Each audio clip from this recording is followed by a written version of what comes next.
Quando estudamos matemática para concursos, compreender os conjuntos numéricos é essencial, porque eles organizam os diferentes tipos de números que usamos no dia a dia. Pense nos conjuntos numéricos como caixas onde guardamos números que possuem características semelhantes. Cada caixa comporta determinados tipos de valores, e uma caixa pode conter outra dentro dela. Vamos entender isso de maneira simples e lógica. Primeiro temos o conjunto dos números naturais. Esses são os números usados para contar objetos: 0, 1, 2, 3 e assim por diante. São valores que representam quantidades e, por isso, não incluem números negativos. Sempre que você pensa em contagem, está lidando com números naturais. O próximo conjunto é o dos números inteiros. Ele amplia o conjunto dos naturais, porque além do zero e dos números positivos, ele inclui também os negativos. Pense na situação de um elevador que está abaixo do térreo. O primeiro subsolo é -1, o segundo é -2. Isso é a representação perfeita dos números inteiros. Eles servem para representar ganhos e perdas, lucros e prejuízos, temperaturas abaixo de zero ou níveis que se estendem para baixo. Em seguida, temos o conjunto dos números racionais. Aqui entram todos os números que podem ser representados por uma divisão entre dois inteiros. Mesmo que essa divisão não seja feita, basta que ela seja possível. Por exemplo, metade, 3/4, ou mesmo números que parecem decimais simples, como 0,25. Todos esses possuem uma fração equivalente. O importante é entender que os racionais incluem os inteiros e os naturais, porque qualquer número inteiro pode ser escrito como uma fração. Por exemplo, 5 é igual a 5 dividido por 1. Portanto, os racionais são uma caixa maior, que engloba conjuntos anteriores. Por fim, chegamos ao conjunto dos números reais. Esse conjunto é o mais amplo dentro desse contexto. Ele inclui os racionais, mas também números que não podem ser escritos como fração, como raízes que não formam resultados exatos e certos decimais infinitos que não possuem repetição. São números que aparecem muito em problemas de medidas, distância, velocidade e fenômenos da natureza.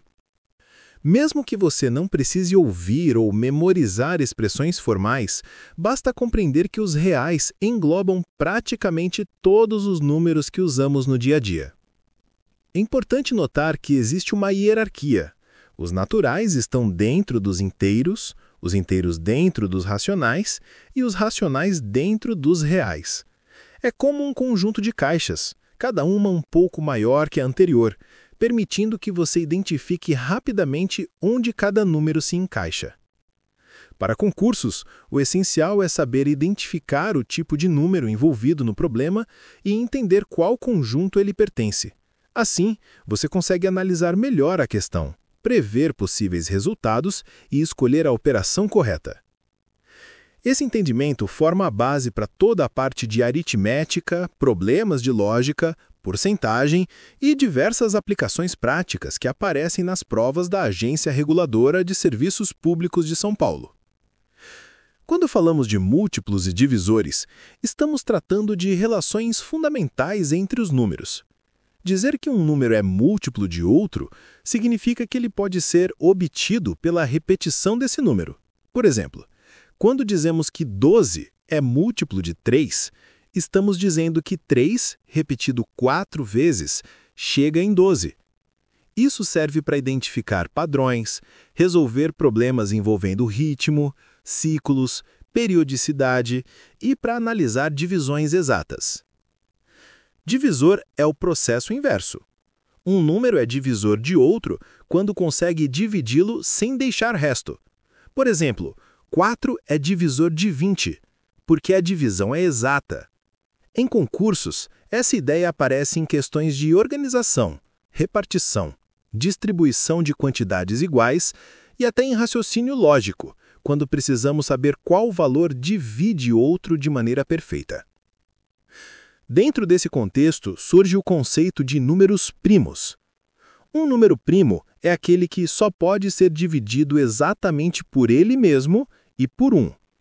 Isso significa que ele não possui outros divisores. Exemplos conhecidos são o 2, 3, 5, 7 e assim por diante.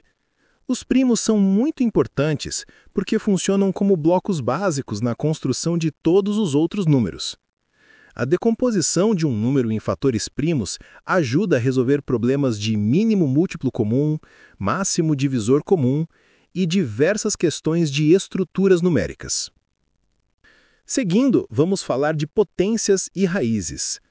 A potência representa uma multiplicação repetida de um número por ele mesmo. Por exemplo, quando elevamos um número ao quadrado, estamos multiplicando esse número por ele mesmo uma vez. Quando elevamos ao cubo, multiplicamos por ele mesmo 2 vezes, e assim por diante. Pensar dessa forma, como multiplicações repetidas, facilita a compreensão auditiva. A raiz quadrada, por outro lado, indica qual número multiplicado por ele mesmo chega ao valor desejado. E a raiz cúbica indica qual número multiplicado por ele mesmo 3 vezes gera aquele resultado.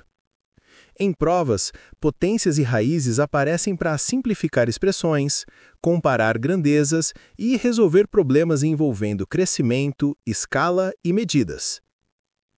Agora vamos para os sistemas de unidades de medidas, que são cobrados frequentemente porque aparecem em situações práticas. O sistema mais utilizado no Brasil e na maior parte do mundo é o sistema métrico decimal, que se baseia em múltiplos de 10, facilitando conversões. Comprimento é usado para medir distâncias e tamanhos lineares. As unidades mais comuns são milímetro, centímetro, metro e quilômetro. Para converter, basta imaginar que cada passo entre uma unidade e outra representa multiplicar ou dividir por 10. Área é a medida da superfície de uma figura. Aqui entram o metro quadrado e seus múltiplos e submúltiplos. É importante lembrar que estamos lidando com 2 dimensões, como largura e comprimento, o que exige atenção porque cada passo na escala não representa 10, mas sim 100, porque envolve 2 direções ao mesmo tempo. Volume representa a capacidade ou espaço ocupado por um corpo.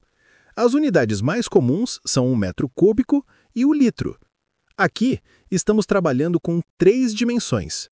Por isso, cada mudança de unidade representa 1000 vezes mais ou 1000 vezes menos. É muito usado em questões de recipientes, reservatórios, caixas e armazenamento. A massa corresponde ao que chamamos de peso no uso cotidiano. As unidades principais são grama e quilograma. Assim como nos comprimentos, cada passagem entre unidades envolve multiplicar ou dividir por 10. E o tempo é medido em segundos, minutos e horas. Apesar do tempo não seguir exatamente o sistema decimal, suas conversões são bem conhecidas, como 60 segundos em 1 minuto e 60 minutos em 1 hora. Questões envolvendo tempo aparecem combinadas com velocidade, produtividade, revezamento e raciocínio lógico. Compreender múltiplos e divisores, reconhecer números primos, entender potências e raízes e dominar os sistemas de medidas é essencial para resolver problema de forma prática e rápida. Esses temas estão entre os mais cobrados em provas de matemática e raciocínio lógico da agência reguladora, porque fazem parte da base utilizada em cálculos, análises, proporções, conversões e diversas aplicações importantes do dia a dia. Quando falamos de razão e proporção, estamos lidando com relações entre grandezas.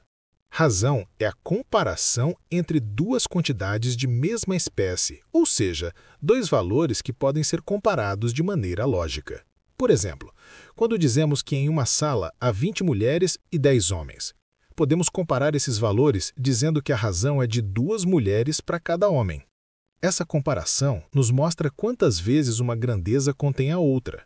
Razão é essencial porque traduz situações reais em relações matemáticas simples e diretas. A proporção ocorre quando 2 razões são equivalentes. É quando uma comparação mantém o mesmo comportamento da outra. Por exemplo, se R$ 10 compram 2 unidades de um produto, então R$ 20 compram 4 unidades. Isso é proporção. As grandezas crescem no mesmo ritmo. Entender proporção é fundamental porque ela está na base de muitos problemas práticos, como receitas, escalas, mapas, velocidade média, densidade e diversas situações comparativas presentes nas provas. A regra de 3 simples é um método prático para resolver problemas de proporção envolvendo apenas um tipo de relação entre grandezas. Você identifica 3 valores conhecidos e um valor desconhecido. E a lógica é descobrir o 4º valor mantendo a proporcionalidade. No áudio, basta pensar assim: se aumentar uma grandeza causa aumento da outra, temos proporcionalidade direta. Se aumentar uma provoca diminuição da outra, temos proporcionalidade inversa. Entender essa relação já permite ao aluno resolver a maioria das questões sem se perder no cálculo algébrico. A regra de 3 composta amplia essa lógica para situações com mais de 2 grandezas. Por exemplo, quando a produção depende de quantidade de trabalhadores, tempo e máquinas. Nesse tipo de questão, o raciocínio é analisar cada grandeza separadamente. Quando aumenta uma variável, o resultado aumenta ou diminui. É uma relação direta ou inversa. Feito isso, as proporções são combinadas. Embora envolva mais etapas, a lógica é a mesma da regra de 3 simples, manter a coerência entre as grandezas analisadas. Agora entramos em porcentagem, um dos temas mais cobrados em concursos. Porcentagem é a fração de um valor comparada a 100. Ela representa partes de um todo. Dizer que algo é 20% de um valor significa que estamos pegando 20 partes de cada 100. Compreender porcentagem facilita a interpretação de aumentos, descontos, lucros, prejuízos, variações, resultados de pesquisas e outras situações reais. E um ponto importante: aumentos e descontos sucessivos não se somam diretamente. Cada novo percentual incide sobre o resultado anterior. Isso é decisivo em provas que tentam induzir o candidato ao erro. Juros simples e compostos também fazem parte desse universo. Juros simples são calculados sempre sobre o valor inicial, o chamado capital. A cada período, o acréscimo é o mesmo. Por isso dizemos que os juros simples crescem de maneira linear. Já os juros compostos crescem de forma acumulativa, porque cada novo período acrescenta juros não apenas sobre o capital inicial, mas também sobre os juros já acumulados anteriormente. Esse crescimento é progressivo e, por isso, é chamado de crescimento exponencial. Juros compostos aparecem em situações como investimentos, financiamentos e correções monetárias, e dominá-los faz grande diferença em provas de raciocínio lógico. Agora avançamos para as equações. Uma equação do primeiro grau é aquela em que a incógnita aparece apenas com valor simples, sem elevações. Resolver uma equação desse tipo significa encontrar o valor que torna a sentença verdadeira. Geralmente basta isolar a incógnita, movimentando os termos de forma lógica. Equações do primeiro grau são usadas para resolver problemas com relações lineares, como preços, distâncias, idade, e situações em que o comportamento das grandezas é proporcional. As equações do segundo grau envolvem a incógnita elevada ao quadrado. Elas descrevem situações em que há crescimento ou decrescimento acelerado, mudanças de direção, máximos, mínimos e comportamentos não proporcionais. Mesmo quando não usamos fórmulas em áudio, é importante lembrar que essas equações podem ter 2 soluções, uma solução única ou até mesmo nenhuma solução real, dependendo da estrutura da equação. Em provas da agência reguladora, aparecem tanto equações diretas quanto problemas que exigem montar a equação antes de resolver.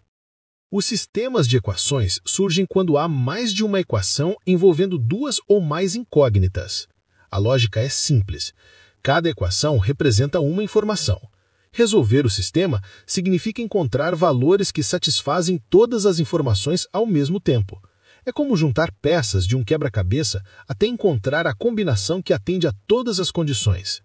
Isso aparece muito em problemas que envolvem comparação entre quantidades, mistura de produtos, preços combinados e situações de fluxo.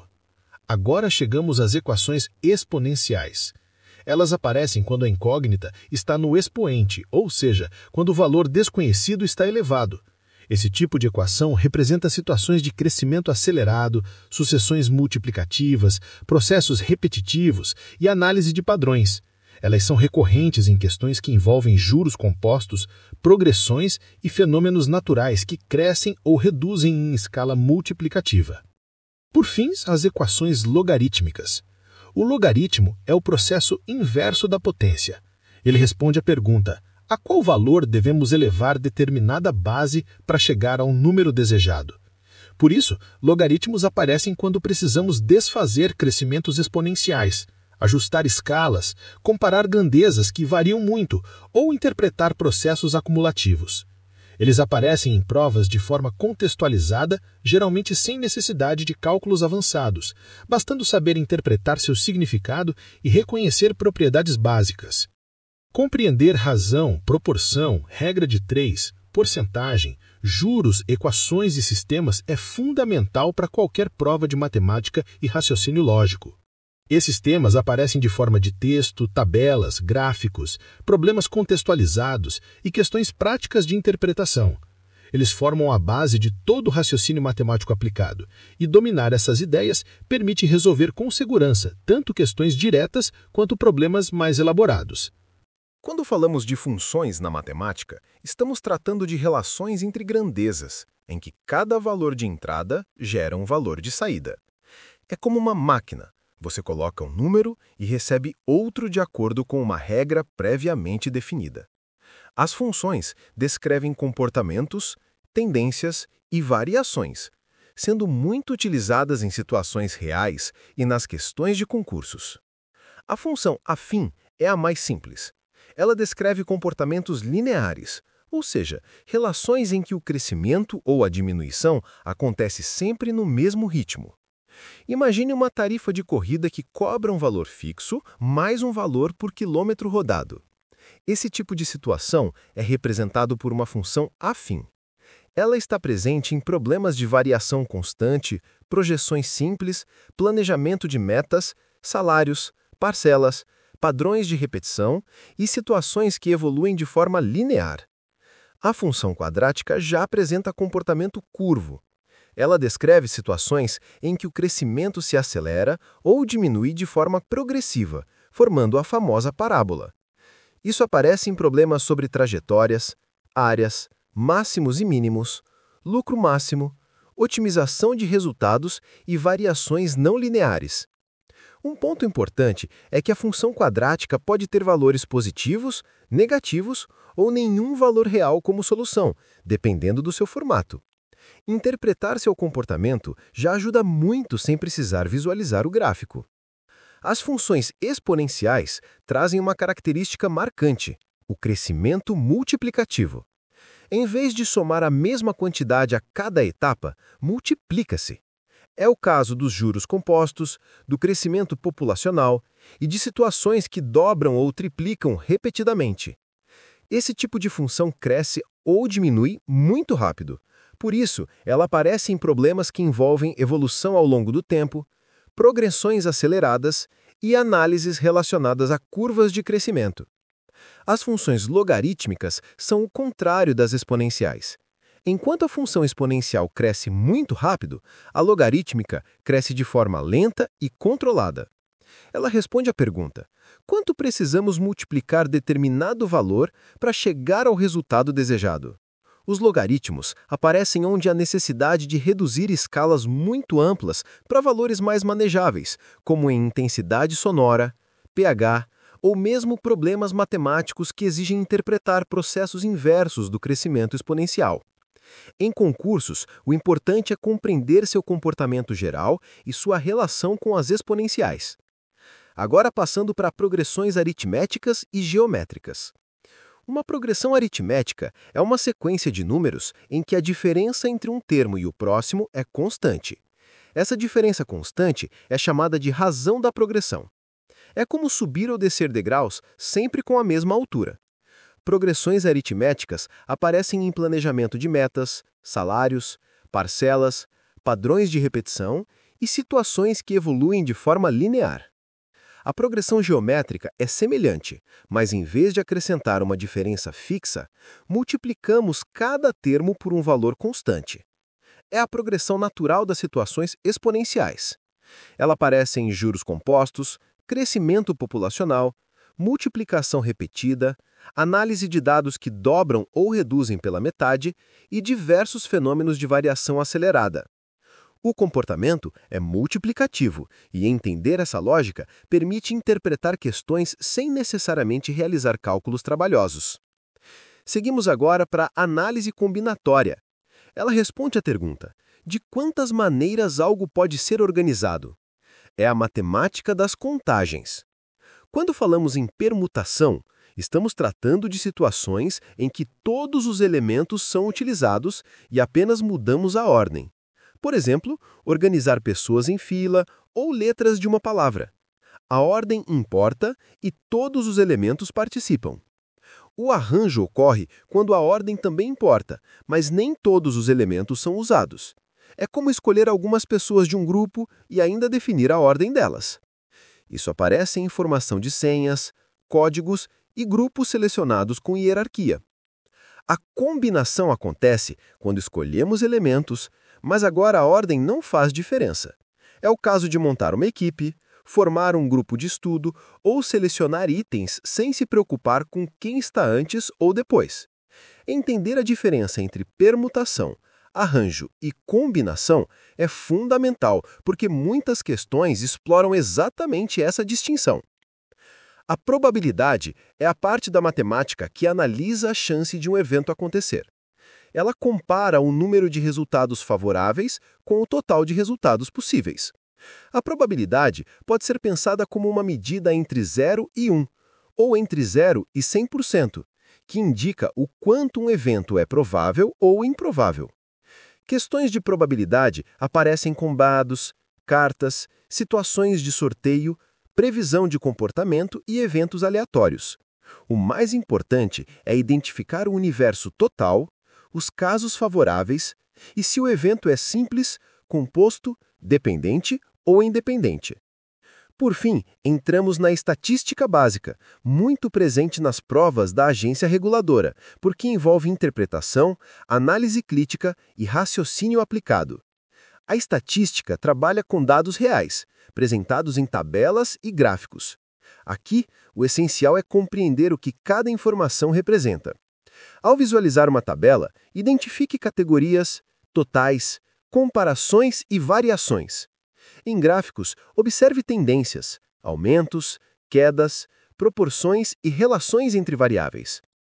Os gráficos de colunas, linhas, setores e barras apresentam informações de maneira visual.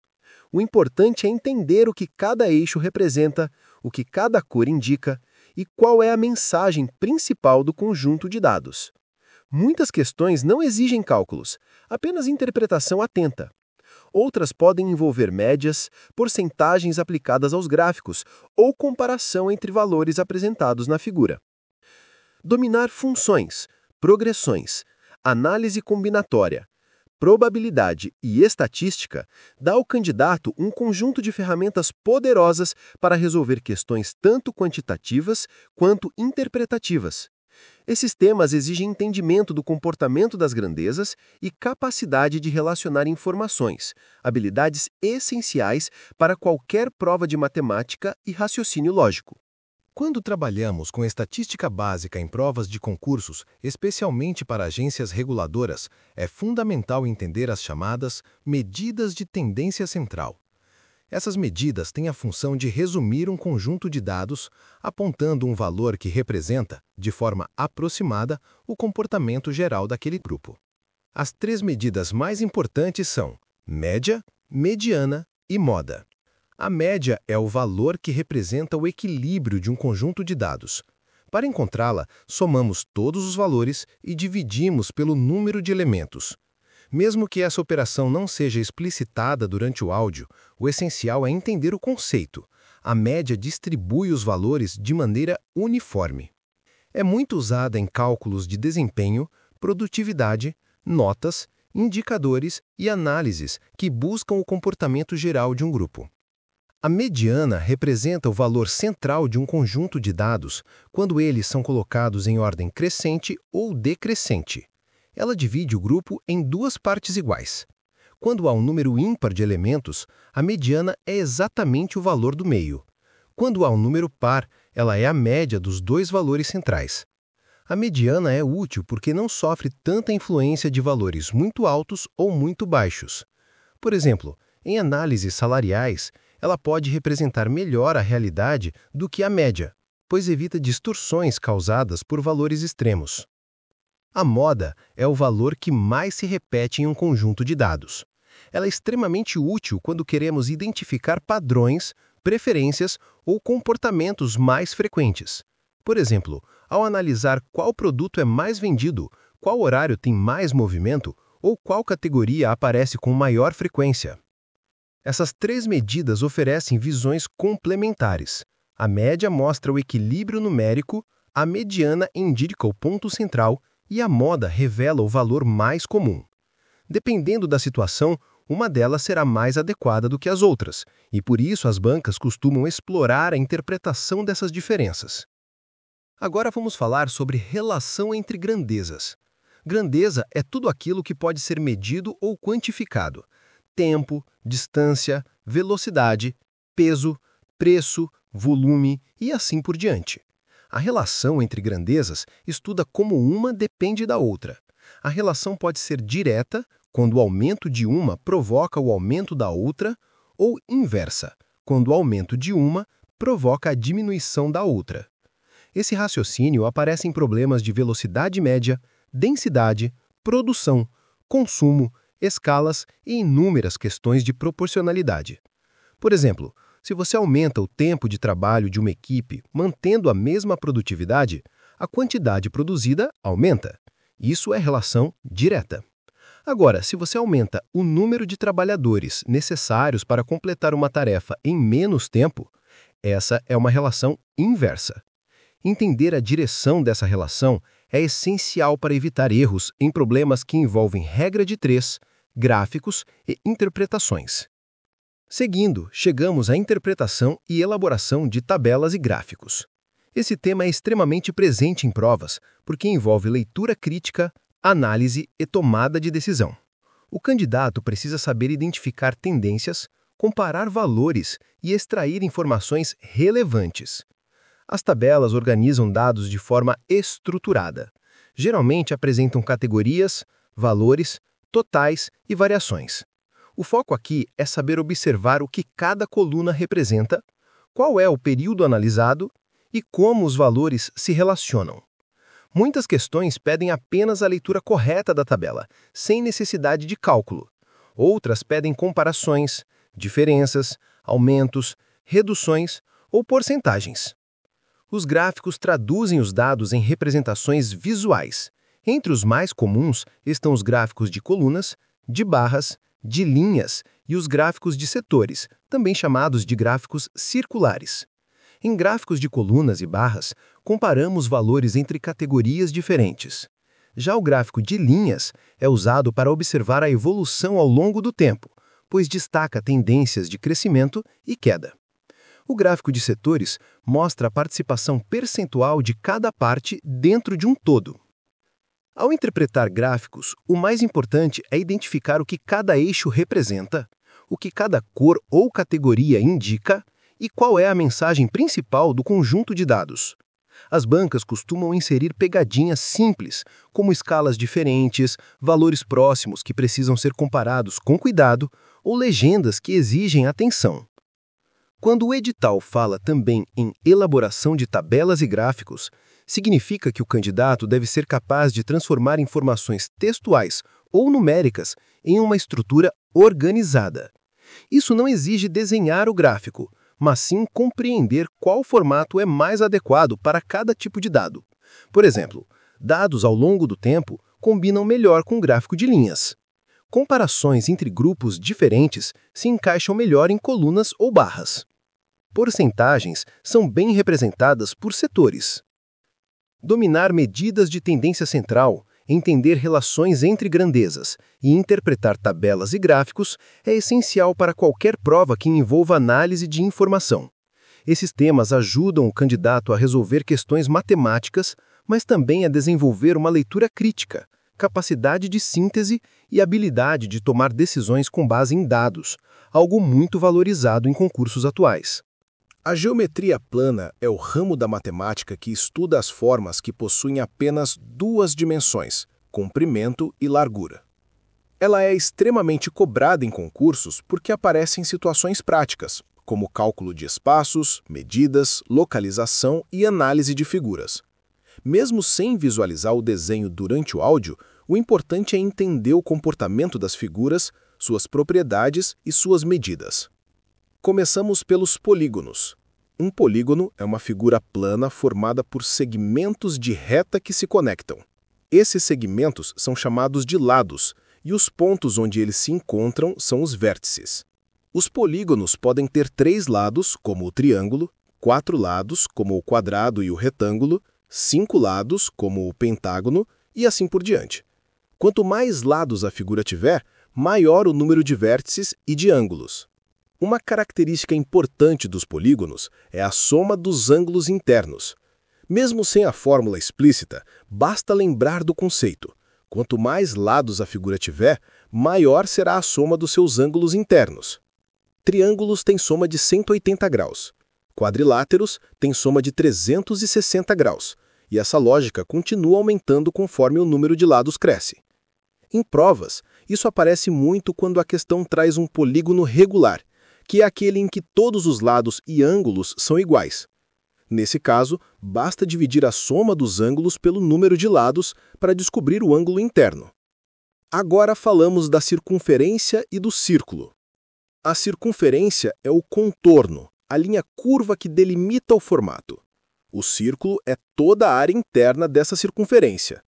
Mesmo sem usar fórmulas complicadas, basta lembrar que o raio é a distância do centro até qualquer ponto da borda e que o diâmetro é o dobro do raio. Em provas, a circunferência geralmente aparece quando a questão pede para calcular o tamanho do contorno. Já o círculo aparece quando a questão pede a área interna. O importante é distinguir o contorno da superfície. Entramos agora no Teorema de Pitágoras, um dos temas mais famosos da geometria. Ele se aplica apenas ao triângulo retângulo, ou seja, ao triângulo que possui um ângulo de 90 graus. O teorema relaciona os 3 lados do triângulo, dizendo que o lado maior, chamado de hipotenusa, sempre possui um comprimento que depende da soma dos quadrados dos outros 2 lados.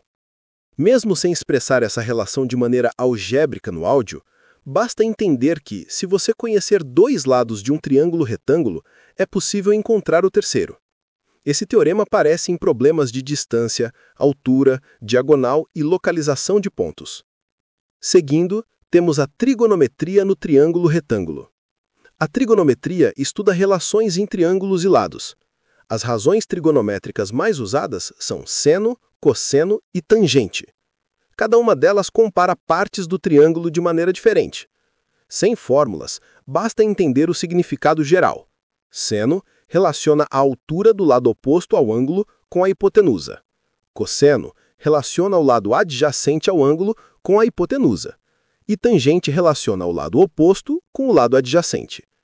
Em provas, isso aparece em cálculos de altura, projeções, sombreamento, inclinação, rampas e distâncias inacessíveis. Agora chegamos aos perímetros. O perímetro é a medida do contorno de uma figura. Para polígonos, basta somar todos os lados. Em figuras circulares, o perímetro corresponde ao comprimento da circunferência. O perímetro é usado sempre que a questão pede distância final, comprimento de cercas, bordas, delimitações ou tamanho total do contorno. E por fim, as áreas. A área mede o espaço interno da figura. Cada figura possui uma forma diferente de calcular a área, mas o raciocínio é sempre o mesmo: identificar qual é a forma básica e descobrir como seus lados se relacionam. Áreas aparecem em problemas de pintura, cobertura, construção, pavimentação, agricultura e tudo que envolva medir espaço interno. No triângulo, por exemplo, a área depende da base e da altura. No retângulo e no quadrado, depende dos lados. Em figuras compostas, basta dividir a figura em partes menores e somar as áreas. Em círculos, a ideia é medir toda a superfície interna a partir do raio. Em concursos, muitas questões pedem apenas interpretar a figura e identificar qual medida usar, sem cálculos complexos. A geometria plana exige do candidato uma mistura de visualização, interpretação e raciocínio. Mesmo sem ver a figura durante o áudio, compreender o comportamento dos polígonos, a relação entre circunferência e círculo, o teorema de Pitágoras, o uso da trigonometria e a diferença entre perímetro e área é suficiente para resolver a grande maioria das questões cobradas nos concursos da agência reguladora. A geometria espacial estuda as figuras tridimensionais, ou seja, aquelas que possuem largura, comprimento e altura. Enquanto na geometria plana observamos figuras que ocupam apenas uma superfície, como triângulos e quadrados, na geometria espacial analisamos sólidos que ocupam volume no espaço. Isso envolve compreender suas características, suas partes, suas áreas e os volumes que esses sólidos apresentam. Para a prova da Agência Reguladora de Serviços Públicos de São Paulo, é essencial dominar os principais sólidos geométricos: prisma, pirâmide, cilindro, cone e esfera. Comecemos pelos prismas. Um prisma é um sólido formado por duas bases paralelas e congruentes unidas por faces laterais que geralmente são retangulares. A forma dessas bases define o tipo de prisma. Por exemplo, se a base é um triângulo, temos um prisma triangular. Se é um quadrado, temos um prisma quadrangular. E assim por diante.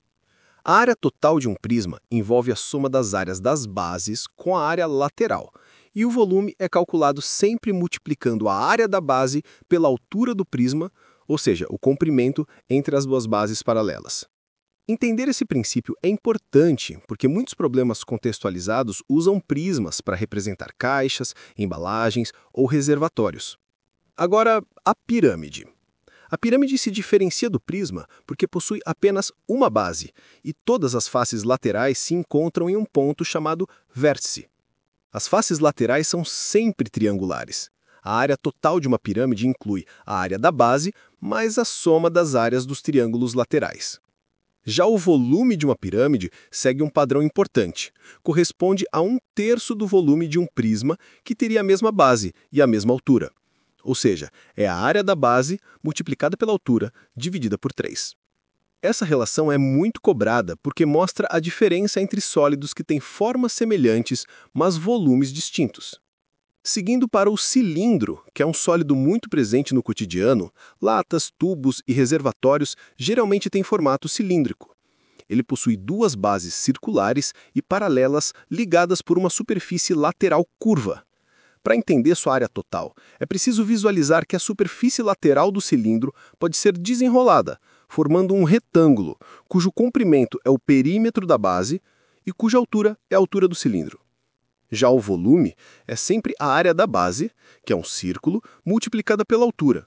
Assim como no prisma, o volume depende de uma base e de uma altura, mas agora a base é circular.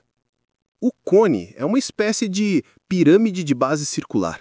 Ele possui uma base circular e um vértice único. Sua área total é formada pela área da base mais a área lateral, que depende da geratriz, que é a distância entre o vértice e qualquer ponto da borda da base. O volume do cone segue a mesma lógica da pirâmide, corresponde a 1/3 da área da base multiplicada pela altura. Esse padrão do 1/3 é um conceito que costuma ser exigido em questões comparativas. Por fim, temos a esfera, que é um sólido completamente arredondado, como uma bola. Ela não possui arestas, vértices ou faces. Tudo nela é superfície curva. A área da esfera corresponde à medida da sua superfície, enquanto o volume representa o espaço interno ocupado por ela. Embora as expressões matemáticas exatas não sejam idealmente narradas em áudio, o candidato deve lembrar que tanto a área quanto o volume da esfera dependem diretamente do raio, que é a distância do centro até a superfície.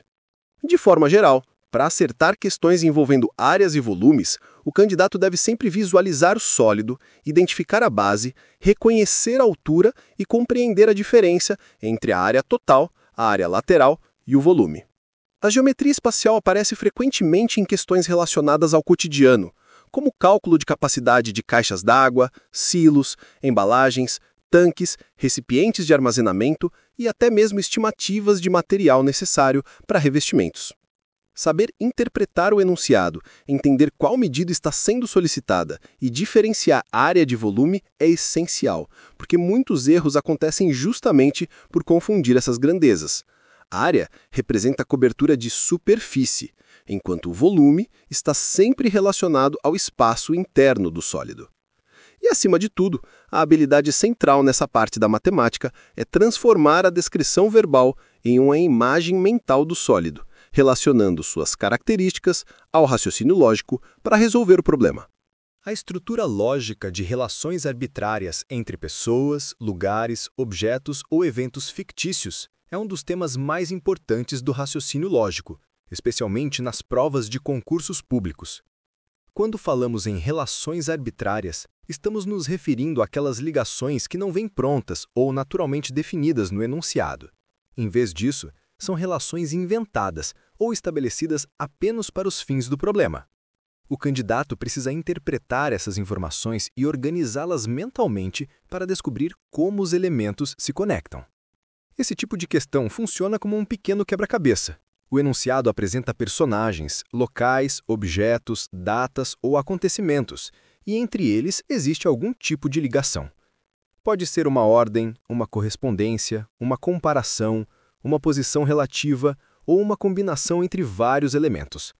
A habilidade do candidato consiste em compreender o que é informado, o que pode ser deduzido e o que não está explícito, mas pode ser inferido a partir das pistas.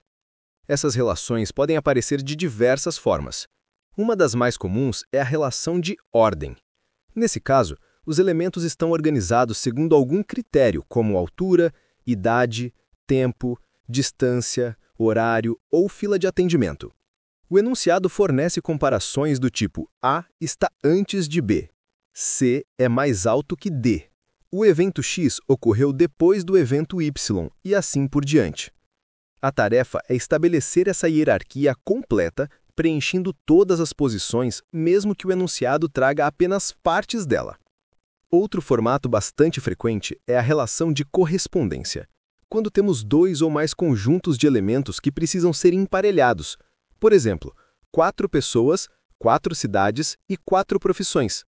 O enunciado vai dando pistas que eliminam possibilidades como Paulo não mora em Campinas, a pessoa que mora em Santos é médica, a engenheira não viajou para o sul. O candidato precisa cruzar as informações até chegar na combinação correta. Esse tipo de questão exige atenção, paciência e a capacidade de organizar mentalmente tabelas e cruzamentos.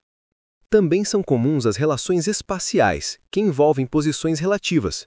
O enunciado pode descrever uma situação envolvendo disposição de objetos, assentos, casas em uma rua, carros estacionados, pessoas em uma sala, sempre com pistas como à direita de, entre, ao lado de, na frente de ou atrás de. Esse tipo de relação trabalha com visualização e exige que o candidato mantenha uma imagem mental clara do arranjo dos elementos. Há ainda questões que misturam ordem, correspondência e posição, aumentando a complexidade. Quanto maior o número de elementos e de relações envolvidas, maior a necessidade de organização mental. Muitas vezes, a melhor estratégia é transformar a narrativa em um esquema interno. Imaginar uma linha, uma tabela, uma matriz ou um conjunto de posições onde os elementos vão sendo encaixados conforme as regras do enunciado. O importante é compreender que essas relações são arbitrárias justamente porque não fazem parte do conhecimento prévio do candidato. Elas só existem para o contexto da questão. Nada pode ser suposto fora do que o enunciado permite. Por isso, o raciocínio lógico exige disciplina na interpretação, evitando conclusões precipitadas. Cada passo deve ser dado com base apenas no que é afirmado ou no que pode ser deduzido diretamente. Ao treinar esse tipo de problema, o candidato desenvolve a capacidade de identificar padrões, relacionar partes de uma informação maior e solucionar problemas complexos de forma estruturada. Essa habilidade é extremamente valorizada em concursos e faz diferença no desempenho geral na prova. O segredo está em ler com calma, identificar os elementos, compreender a natureza das relações e organizar todas as informações até que a solução completa se revele de forma lógica e coerente. A capacidade de deduzir novas informações a partir das relações fornecidas é uma das bases centrais do raciocínio lógico. Em provas de concurso, isso significa que o candidato deve ir além do que está explicitamente escrito e identificar aquilo que pode ser inferido, aquilo que surge como consequência lógica das informações dadas. Esse processo envolve analisar cuidadosamente as condições estabelecidas no enunciado, avaliar a ligação entre os elementos e, a partir disso, construir conclusões que não foram declaradas diretamente, mas que são necessárias e inevitáveis dentro da estrutura apresentada. Para realizar esse tipo de dedução, é fundamental compreender quais são as condições essenciais da situação. Isso inclui perceber o que é regra fixa, o que é apenas uma observação complementar, o que é uma restrição e o que é uma possibilidade. Muitas vezes, o enunciado mistura informações que parecem iguais em importância, mas não são. Por isso, o candidato precisa desenvolver a sensibilidade para distinguir aquilo que determina a estrutura do problema daquilo que apenas contextualiza. Essa habilidade de avaliação evita erros de interpretação e garante que as conclusões tiradas sejam realmente válidas. Essa compreensão se apoia em diferentes tipos de raciocínio. O primeiro deles é o raciocínio verbal, que envolve interpretar o enunciado, perceber relações expressas na linguagem e compreender as implicações de frases, expressões e conectivos. Muitas conclusões dependem de perceber o sentido exato da informação, identificando se ela indica certeza, possibilidade, exclusão ou comparação. Um detalhe linguístico pode mudar completamente a solução. Outro elemento é o raciocínio matemático, que não significa necessariamente realizar cálculos complexos, mas sim reconhecer estruturas numéricas, relações de quantidade, variações proporcionais e comportamentos que seguem algum padrão lógico. Mesmo em problemas que não exigem operações numéricas, a habilidade de organizar quantidades e perceber comparações é decisiva. Temos também o raciocínio sequencial, que está presente em situações que seguem uma ordem ou uma progressão. Ele aparece em problemas que envolvem listas, sequências de acontecimentos, etapas organizadas, padrões de repetição ou regras que determinam a posição de cada elemento. Identificar a regularidade por trás da sequência permite completar, prever ou reconstruir a ordem correta.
A compreensão do processo lógico que, a partir de um conjunto de hipóteses, conduz de forma válida a conclusões determinadas é um dos pilares essenciais do raciocínio lógico em concursos. Esse processo consiste em entender como as informações iniciais, chamadas de premissas ou hipóteses, se conectam para formar uma conclusão que não é uma opinião, mas sim uma consequência inevitável e obrigatória do que foi afirmado. Em outras palavras, trata-se de perceber quando uma conclusão decorre necessariamente das hipóteses apresentadas e quando ela não pode ser sustentada com segurança. Para compreender esse processo, o candidato precisa, antes de tudo, saber identificar quais são as hipóteses reais do enunciado. Em muitos casos, o texto mistura informações relevantes com detalhes que apenas contextualizam a situação. O primeiro passo é separar a essência da história. A hipótese é sempre aquilo que se assume como verdadeiro dentro do problema, aquilo que determina as regras do jogo. Essas hipóteses servem como pontos fixos a partir dos quais todo o raciocínio será construído. Uma vez identificadas, o próximo passo é analisar a relação entre elas. Cada hipótese pode restringir, ampliar, eliminar ou confirmar possibilidades. Esse processo de conexão é o centro do raciocínio dedutivo. A conclusão válida surge quando todas as hipóteses combinadas só permitem um único desfecho lógico. Quando mais de uma resposta ainda é possível, não há conclusão determinada. O raciocínio lógico trabalha com necessidade e não com probabilidade. Por isso, o candidato precisa entender que só é permitido concluir aquilo que decorre obrigatoriamente das informações dadas. O terceiro passo é compreender a validade do argumento. Um argumento lógico é válido quando a conclusão não ultrapassa os limites das hipóteses. Ou seja, a conclusão não pode criar informações novas que não estavam previstas, nem pode assumir algo que o enunciado não garante. A conclusão deve ser apenas o resultado natural das premissas. Essa habilidade é essencial em provas, porque muitos itens apresentam conclusões aparentemente coerentes, mas logicamente inválidas, pois se baseiam em suposições não autorizadas. Outro ponto fundamental é entender que a validade de uma conclusão não depende de o conteúdo ser verdadeiro no mundo real, mas sim de ser verdadeiro dentro do contexto apresentado pelo problema. Uma hipótese pode descrever uma situação improvável, mas, enquanto é assumida como verdadeira no enunciado, ela sustenta conclusões válidas. É por isso que o candidato deve deixar de lado julgamentos externos e se concentrar exclusivamente nas relações internas entre as premissas. O processo lógico também envolve perceber a estrutura do argumento. Em muitos casos, a conclusão só é possível quando o candidato organiza mentalmente as hipóteses, seja por meio de sequenciamento, classificação, eliminação de casos impossíveis ou comparação direta. A clareza mental na organização das informações é determinante. Situações com pessoas, lugares, objetos ou eventos, quando organizadas adequadamente, revelam padrões que conduzem naturalmente à conclusão certa. Para aprofundar essa habilidade, é importante praticar reconhecer quando um argumento é necessário, quando é possível e quando é inválido. Uma conclusão necessária é aquela que inevitavelmente deriva das hipóteses. Uma conclusão possível é aquela que pode ser verdadeira, mas não é garantida. E uma conclusão inválida é aquela que contradiz ou extrapola as hipóteses. Em provas, o foco está sempre na identificação da conclusão necessária. O candidato que domina esse processo lógico consegue lidar com questões mais complexas, pois desenvolve a capacidade de pensar de maneira organizada, identificar consequências e descartar alternativas que não se sustentam. Essa habilidade é extremamente valorizada, pois demonstra que o candidato compreende não apenas as informações fornecidas, mas também a estrutura lógica que governa a relação entre elas.